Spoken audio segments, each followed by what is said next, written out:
It's all about relationships. And to me, I think once there's a friendly relationship, it's very hard for that person to not want to do the best for you. Your advertising team is key to growing your law firm, so creating trust with them is critical. The more there's an intimate relationship with the advertiser and the more it feels like a partnership and not just like a customer, they're more inclined to try to help you or make sure that you do right.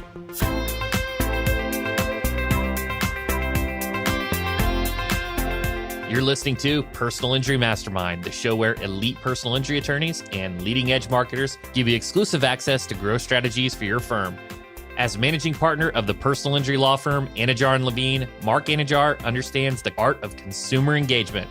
Marc and I sat down to discuss the key components of strategic company expansion, the significance of market saturation, as well as the importance of brand association when appealing to consumer demands.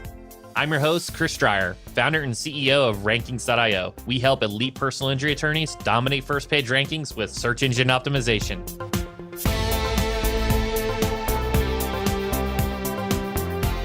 An important first step for any lawyer is to really understand the people around them. So let's get to know our guest. Here's Marc Anidjar, managing partner at Anidjar Levine Personal Injury Lawyers.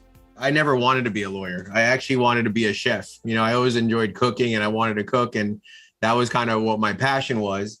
And my father was like, listen, that doesn't really pay well. And on top of that, you're like working every single holiday. But he made a deal. He's like, listen, if you want to be a chef, go to law school, get your law degree, because I had already applied to law school and got in. And he's like, if you still don't want to do it after you graduate, then I'll help you open up a restaurant. To me, it was an opportunity to try to get to where I would want to go to. But, I've always been a person who took charge, whenever there was like organizing, either parties in college or, getting our friends on vacations or doing that. I was the guy that was always in charge of everyone, collating all the money, getting everyone to sign up. So I've always been a problem solver. And I think I didn't realize how well that played into what we do for a living. That I think as a lawyer, all you're doing is taking other people's problems, internalizing them and finding a solution for them.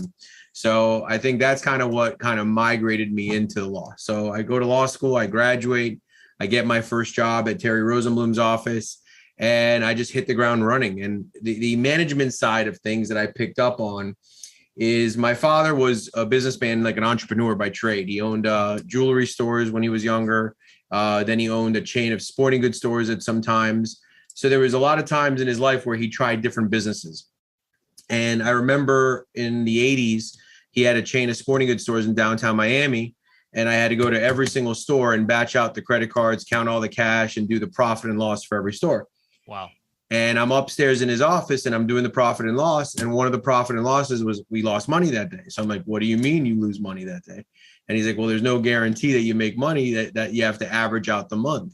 So I think that was one of the life lessons that I took from, learning how to be a business operator in comparison to just being an attorney. So I think when you took those two modalities of being very structured and by the numbers and being a business operator, and then combine that with, some problem solving skills, the rest has been history, so we say, right?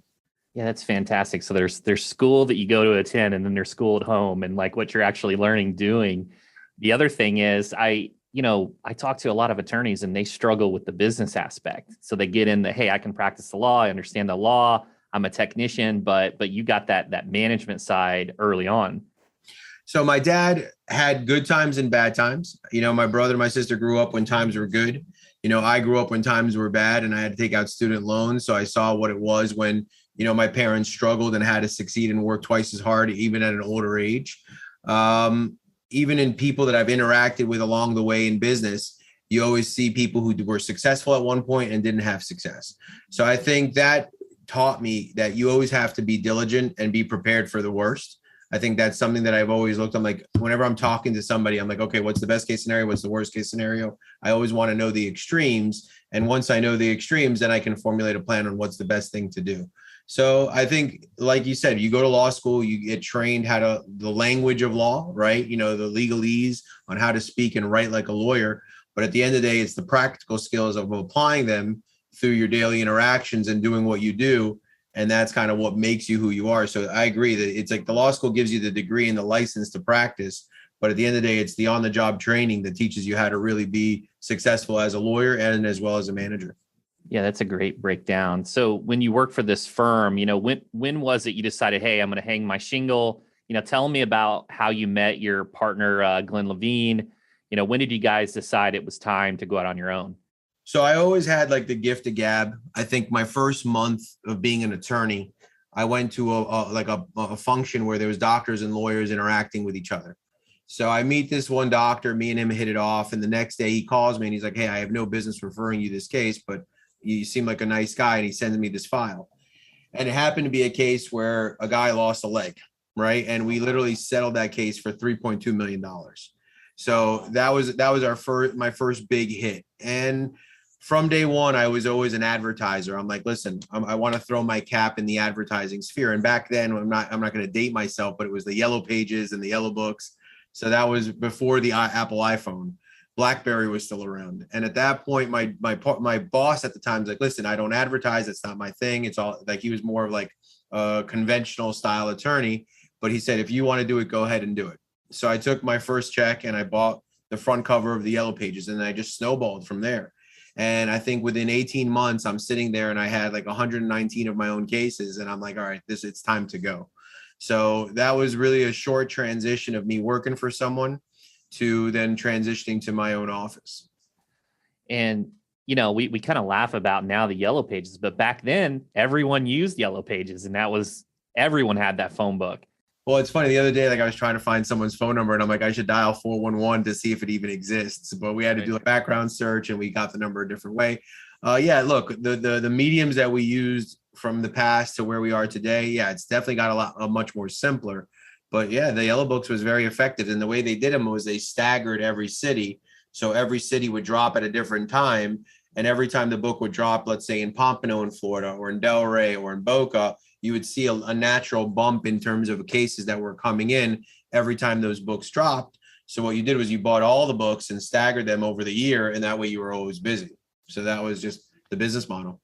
Absolutely. And that's very smart. And I've even heard of individuals like comboing that with like magnets. So then you're that existing artifact in an individual's house, and it's super smart. Let's talk about, and then we'll get back to marketing a little bit, but let's talk about your role, like this progression in your role.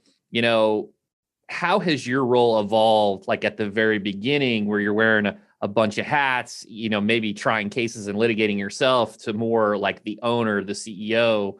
Tell me about that progression. It's like a weird claim to fame, but I've actually never taken a deposition or gone to court. So really I've always been an office, manager, and I've been the managing partner of the firm in the sense that there always had to be someone at home to answer the client's complaints or deal with the problems to make sure that they got resolved. So when me and my partner, Glenn, partnered up, we met in a Dolphins game, young guy about my age. We hit it off. He was a litigator. That was his expertise. What I brought to the table was I knew how to manage a file like the right way. And the way we divided the office structure in the beginning was you run the pre-suit department, and pre-suit means anything before litigation, from initial sign up of the client, facilitating getting them to the doctors, walking them through the insurance process of opening up all the claims, and ultimately, hopefully, to settlement. That would be the pre-suit phase of the case. If a case was impasse at that time and needed to go to litigation, then it would transfer over to his department. So that was really the division of labor that we structured in our office. That was very good because we never really stepped on each other's toes. And as we just got busier, in the beginning, I used to do my own secretarial work, and then as the advertising happened, then you start hiring staff, and then you have to say, all right, what do we do to make sure the staff is doing what they're supposed to do? So my old boss basically used to tell me, you have to live and die by your markups, right? When he had an old system where there was Post-its everywhere. Obviously now we have Outlook and to-dos and follow-ups and all the checklists that we need to do. So I think if you're going to be good at anything, you got to be organized. You have to have a system in terms of how you break apart your day. So first thing in the morning, I come in, knock out my emails, texts, do everything I need to do. Midday, I review all my files and do all my med charts. By afternoon, if there's any cases that need to be settled, if they need assistance in bills and balances. And lastly, end of the day before I leave, make sure every call gets returned. So I think by structuring your day in a way where every day you were handling a different portion of the office, That's what allowed us to make sure that everyone was getting the same level of service, right? You don't want one guy to get an amazing experience with Anidjar Levine, and then all of a sudden another guy never get a phone call back, never get returned mail, and then he's feeling that he's being left on the side. So you want to make sure that whatever you do it consistently. There's so many takeaways there. I was thinking of Dan Sullivan, who, not how. So you have your who's that if you want to go fast, you find your who's. If you want to go linear and slow, you think about how. And the other thing I was thinking about, and I wasn't going to take it this direction, but a lot of what you just said there's this book by Sean Whalen. I think it's called Make Shit Happen. And he talks about the 4 pillars of success. He talks about power, which is like health. Talks about passion and relationships. It talks about mind and purpose, I believe is the last one. But we were kind of joking about this before. You've got the Peloton right behind you. So you've got your systems for work, right? And we know how important a healthy body and mind are. Like it sounds like you have a consistent habits for all these areas of life. Yeah, look, my office staff actually prefers when I work out, because they say that I'm a lot more chill the rest of the day. I think whenever you're dealing with a lot of stress, a lot of issues, a lot of things that you're responsible for, human nature is that we get more tense, more anxious, and that stress of having to deal with multiple things at the same time, can wear on you. And all of a sudden your interactions with others become a lot more short or court, right?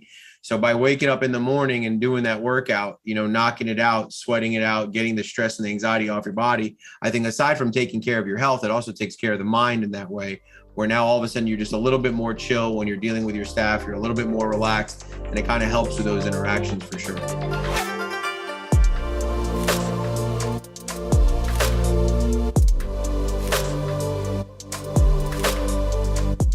An organization requires clear communication to run smoothly, but there can't be a one-size-fits-all policy. I asked Marc to elaborate on how he approaches communication with staff members and the impact it has on company workflow. As they become staff, like initially you want to be fair with everyone. Open door policy. If they have a question, I want them to have access. I want to be able to answer that question. But I think as they've been with you longer and they know what they need to do, and they already know the Anidjar and Levine way, you have to have a certain level of trust in that individual. So I may be a little bit more lenient in terms of, where are they? What's going on? I know they're doing their job. I know they're handling their work. Their clients are happy. They're completing their tasks on time. They're going to get a little bit more free reign. Now, if it's someone who's new, now, like I said, it's back to the original comment that we started the podcast with, which is making sure we maintain the consistency of care that we're providing our clients.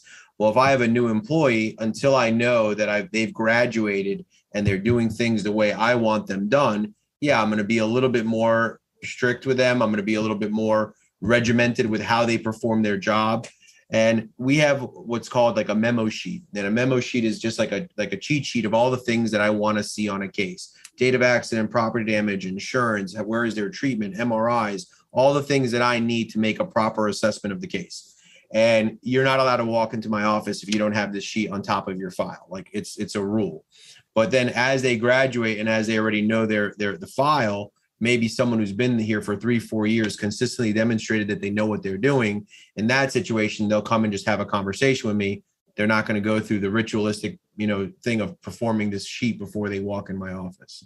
Sounds like a lot of the characteristics of like that checklist manifesto, or before you take, before you're flying a plane, you do the run up and go through all of these steps.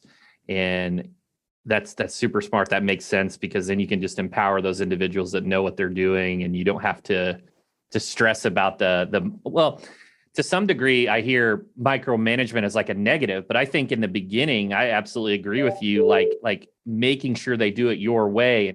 I think it takes the stress off of them, because now they already know what you're looking for.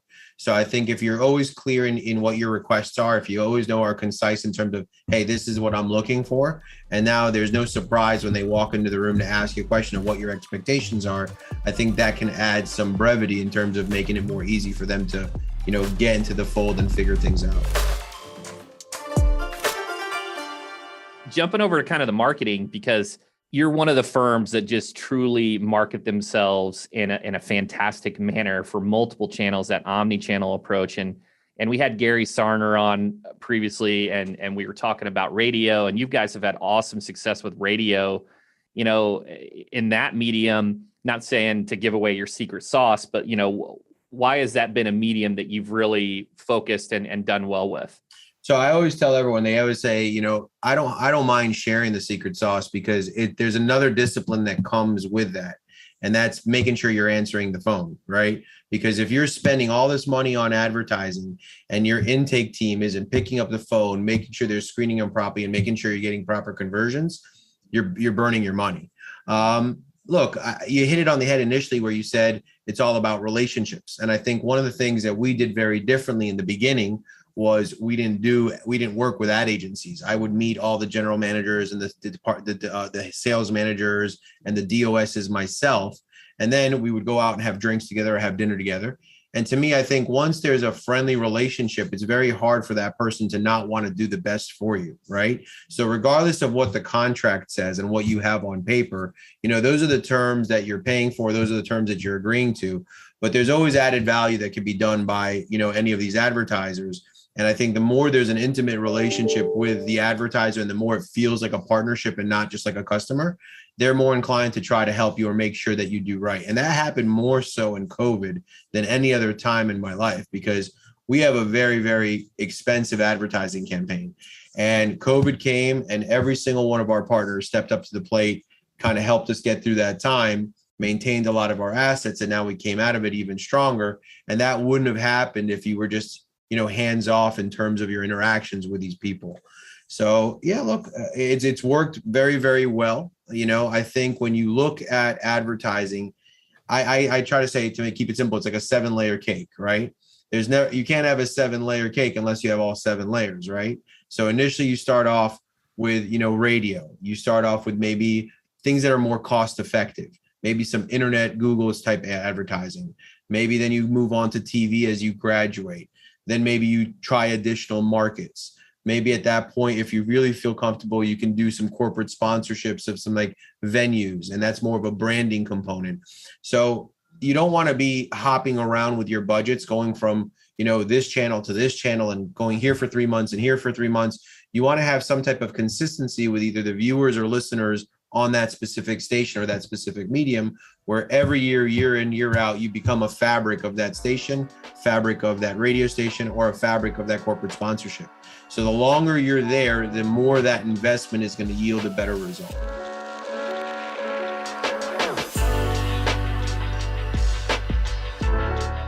Building relationships is the key to company growth. I wanted to find out just how Marc leverages these relationships when expanding into other markets. As you grow, those are the relationships that are going to assist you to going into other markets, because those other markets are usually owned by the same company. So whether it be Cox, iHeart, Odyssey, whatever, or, Fox or, Hubbard, these are all major clusters that have multiple stations throughout the state. So the more you have solid relationships, as you decide to expand your practice and move into these other markets, those are going to be the guys that grease your wheels and make it so much easier for you to do so. So look, the relationships are important. You talked about the Holy Trinity that I like to call it, which is radio, television, and Google. I think if you don't have those 3 things working in concert, your ad campaign is not going to be as effective as it could be. The most expensive of those 3 is basically the television. So I always start off with the radio, maybe interlace some of that Google advertising immediately, and then you add the TV. And then the Google advertising is the portion that really doesn't have a cap. You could spend in perpetuity on that. It's just a matter of what's your attrition rate and what gets to that point where it becomes a little bit too painful or you're not able to sustain it for the long term. Right. And the other thing that you mentioned too, when you had these relationships, and I like to think of COVID as like a big opportunity, right? And not obviously it was very detrimental to many people, but those individuals that didn't throttle back, I mean, what other time in the last 10 years did your competitors just decide to throttle back or stop, right? And if you kept your foot on the pedal, that's where you gain a lot of market share, and it creates that gap that's harder to compete against, particularly in search engine optimization, like content marketing. Yeah. Look, so like that story where I told you about my dad and the profit and loss, one of the key things that we do at Anidjar Levine is I don't have any debt. All my advertising is bought cash up front. So when COVID hit, we were in a very good financial position to weather that storm. So aside for the fact that our partners came to the table and helped us, what you said is very true. A lot of our other competitors were slashing their budgets, cutting out, releasing assets that we thought would never become available. And because we were in a better position, we were able to pick up a lot of those things. So there was a double-edged sword there, because you're investing while your income is going down, right? And now you have to carry that load long enough for you to come out of COVID and reap the reward of that investment. But that's the difference between sometimes a short-term strategy and a long-term strategy. You got to always plan for the long game, but be respectful of the short game, right? What are your short-term capital needs? And then how much are you always putting aside toward long-term growth? So we always have a savings account, and every time we get an unexpected windfall of like a large settlement or something that, was out of the norm that took place, there's always a certain percentage that gets earmarked and allocated to our savings account, because that puts us in a position for when an opportunity comes, we're ready to roll. I really like the idea of that savings account. And one idea I just had kind of on the side is when you get those big windfalls, and a lot of times people don't want to set on cash, and they'll try to invest in stocks or whatever accounts. But if you invest into your marketing, a lot of times you'll get a better return in your marketing up front. You might get a 10, 20% discount just doing that all entirely up front versus trying to get that same return on the stock market. So if you're a doctor, or if you're, accountant, someone who's more on a fixed income, you need to basically put your money to work for you. So you invest in the stock market because you're hoping to get better returns than you would get in a conventional bank account, right? I think as a personal injury attorney, we're a rare breed in the sense that our own industry is our stock market. So the more money I put in advertising, the more my X could be 5X, 6X, 7X on my investment. And in that sphere, I'm in complete control. I'm not relying on shareholders. I'm not relying on an earnings report. I'm not relying on anybody to make decisions for me. We're in complete control of our own investments. So it's kind of ironic that when it comes to my personal investments, which are, they're all life and whole life insurance, real estate holdings, like just very conservative stuff, because I can't be gambling on both sides of my life. I need something that's the base, something that's the conservative play, something that lets me sleep at night and feel comfortable. And that fact that I feel financially stable when money comes into the business, I'm twice as aggressive as I would have otherwise been, because I don't have the obligation of financial payments or monthlies that are choking me, so to speak. And I guess you can objectively look at those decisions a little bit differently than having to like forced to look at it on a smaller basis. Like, everything's done because of a want, not because of a need. So I don't need to do anything. I can do it because I choose to do it. Super smart. And on the growth side, okay, so your firm's expanded, you've got multiple offices, and let's talk about that aspect, because that's one that a lot of our listeners, maybe they're doing pretty well in their market and they're kind of doing well in their home base. What's the strategies to then, is it to just pick another city, expand outwardly near your location? Yeah. What goes into some of those strategies for expansion? So I think there's a market saturation point where you're spending so much money in one area that there's only so much low-lying fruit that you can pick, right? So if you try to get 100% of the fruit off the tree, you got to get a ladder up there to pick off the top, versus taking what's at arm's length on the bottom and getting the 70% that you can easily obtain without the additional fight. It depends on the type of cases that you're going after, which is also important. But I would just basically say you got to have a strong market penetration where you feel year over year, is this market continuing to grow? If the market's continuing to grow exponentially and you're happy with that growth, keep doing what you're doing. When you start to see that flat line or that trail off of, hey, I'm spending X, Y, Z more, but I'm not getting that exponential return that I was getting before, that might be the time when you say, okay, I think we hit saturation point. We need to consider maybe either expanding into another market or trying a different area of law, which we've done in our firm as well. So we branched off into workman's comp. We branched off into, something in Florida that's called PIP litigation. We do first party property claims, which has to do with hurricane claims and all those other areas. So I looked at those similar from my father, who had all these different stores that were all these different profit generators. I'm like, every single area of law could be another profit generator for me. Work comp could be its standalone, property could be its standalone, PIP could be its standalone. And then you have the main firm, which is Anidjar Levine. And then within Anidjar Levine in itself, by going into other markets and expanding, that's a 2 to 3 year investment. We learned a lesson when we went to Jacksonville. I thought I had the secret sauce on how to make it work. And I went in there really, really hot and heavy. I went through community events and giveaways and TV and radio. And we learned our lesson quickly. In 3-4 months. We burned through a lot of cash. And then I'm like, all right, well, we need to do this a little differently because we have to be in here for the long game. And that's when we dialed some stuff back and made some changes. And then all of a sudden you saw that market change. And I would also say having market information was important. Like, we were also struggling in Jacksonville, which was our first opportunity to go to another city. And we were pushing our branded 800 number, 800-747-FREE, 800-747-3733. And it wasn't working. And when we got up there, we realized Jacksonville was more like South Georgia, small town, than it was like South Florida. And they all wanted a local attorney. So we made the change to a local 904 number. And then once we made that change, you saw a dramatic increase. And it was kind of funny because 2 years later, after making that change, one of the stations did a focus group for us, and we appeared more local than guys that were there for multiple years. So just by making small changes of making it appear local, even taking our commercials and putting imagery of the city behind the commercials, we had them all. We cut new commercials across the state, and each state had imagery for Tampa behind it, or Orlando behind it, or a bridge from Jacksonville behind it. And that brand association, that local awareness, helped us in terms of penetrating into those markets. That's super smart. It makes me think of that know, like, trust. So instantly you're just hitting the trust. Oh, they're just like me. I live here. And you want to go the route of, a lot of commercials are always about like, big bags of cash and stuff like that. And, maybe that appeals to some segments, but I think long-term that most likely will turn most people off. I think it's got to be about, like a public service announcement. Did you know this? Or are you aware? This is what we can do to assist you. This is how we can get you out of your problems. Our main tagline is take back control. Take back control of your life. You've been turned upside down. This accident has changed you. You're not able to get to work. You're in pain. We want to help you take back control and get back to being who you were before this accident. So I think that empowerment message is also very strong. I think it resonates better. So thinking about your messaging is also very important. There's a lot of different facets of an ad campaign that makes it effective. You want to control your messaging.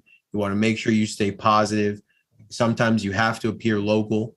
And then second of all, you have to do good and make the community outreach is the last piece of the puzzle that helps kind of close that down.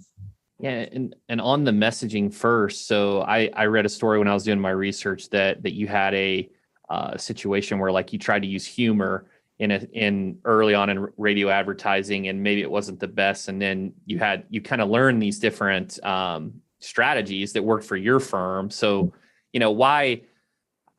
for me, from an outside consumer, I see, the legal eagle guy like busting through, and you got the bald eagle sound, or that guy, Jamie, I can't remember, something that was the Super Bowl commercial where he had the big sledgehammer. So look, like there's a saying that no publicity is bad publicity. So sometimes, as long as they're talking about you, that's just as important. And I'm not saying sometimes putting a little humor into something that isn't a good, catch to get people to remember your name. But in that instance that you were describing, we were on this Spanish radio station, and there's like a Spanish show called El Gordo y la Flaca, like the fat guy and the skinny girl. That's like the name of the show. And it's on Univision, and it's a very popular show in the Spanish market in Miami. So I made this caricature because back then I used to weigh a little bit more, and it was like a chubby caricature, and like, llama el gordo, call the fat guy if you have an accident problem, right? And, I thought it was cheeky. I thought it was funny. I thought it would work. But then, people who are sitting there with their family laid up in the hospital with a broken leg, or God forbid, a broken back, don't really want to call the fat guy. They want to call a serious lawyer. So I think that was a lesson that I learned early on. And I think I was 25 or 26 years old when we tried that. But look, there's definitely going to be trial and error. And just kind of like what I told you, like with my father, and there was never people that only did well in business. There's always hard times, whether it's going to be a COVID coming in and kicking you and making you readjust everything, or whether, employees of yours leave and try to do damage to your firm on the way out. There's always going to be some type of resiliency that you're going to run into, and how you learn from that, what you take away from that, and the changes that you make in order to get better are just as important. So, I think even in an advertising campaign, you're going to make mistakes along the way. But sometimes I'd rather make 8 decisions and 2 mistakes than make no decisions at all. Just continuing to move the ball forward. That reminds me of that entrepreneur versus entrepreneur. Those entrepreneurs have a ton of ideas, but the entrepreneur just goes and executes, and that continuous improvement. Marc, this has been fantastic. And one final question, where can people go to learn more about you and your firm? Look, our website is a key place to go, anidjarandlevine.com. I know Anidjar is not the easiest spelling in the world, so hopefully you'll put it up there and they'll be able to see it. But Absolutely. It's, calling our office, one of the things that we pride in our firm is that every single new call is answered by an attorney. We don't use an intake team. I don't use a call center. Every single one of our attorneys has a yellow pad on their desk, and it has to be screened by a lawyer and signed off by an attorney. And then that way we know that every legal issue is being seen. We had a situation where another law firm, withdrew on a case because they just saw that it was a small insurance policy, but they didn't recognize that the guy was taken to the hospital committed malpractice, and we wound up setting that case for 7 figures. So if it wasn't for an attorney screening that call and really looking at all the legal issues rather than just the one in front of their face, someone would have missed that. And actually another law firm did. So I think those are the things that we always bring to the table, coming to our website, calling us whenever you have a problem. And, we're always here to answer questions, whatever they are.